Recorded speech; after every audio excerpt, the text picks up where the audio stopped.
Pinalalabas nila na sila ang nambibigay. May mensahe si former presidential spokesperson Attorney Harry Roque para sa mga politikong ipinagmamalaki ang mga ayudang ipinamimigay sa mga Pilipino na nakadikit ang kanilang mga mukha. Ani Roque, sinungaling ang mga ito dahil pinalalabas nila na sila ang namimigay na hindi naman sa kanila galing ang pera. Ako dapat talaga magkaroon ng anti-epalo na kasama sa parusa sa mga umeepal, sa mga binibigay na biyaya na galing sa gobyerno, permanent disqualification from public office.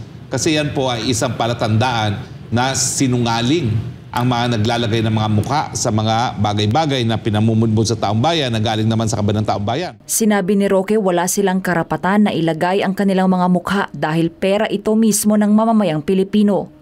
Ano nga naman ang karapatan nilang ilagay mga mukha nila dyan? Hindi naman nila pera yan. Pera ng taong bayan yan. Hindi po yan galing sa politiko. Galing po yan sa kaban ng taong bayan.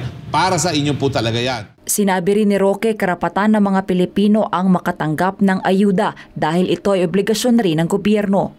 Dahil obligasyon ng Estado na kayo ay magkaroon ng pagkain, dahil ang pagkakaroon po ng pagkain na isang karapatang pantao, hindi po yan biyaya na galing lamang kay Speaker. Ang mensaheng ito ni Roque ay kasunod ng hamon ni Davao City Mayor Baste Duterte kay House Speaker Martin Romualdez na tanggalin ang mukha nito sa mga ayudang pinamimigay sa mga Pilipino. Hugot kasi ito ng alkalde sa ginawang pamimigay ng ayuda na puro mukha ni Romualdez para sa mga biktima kamakailan ng pagbaha sa Davao Region.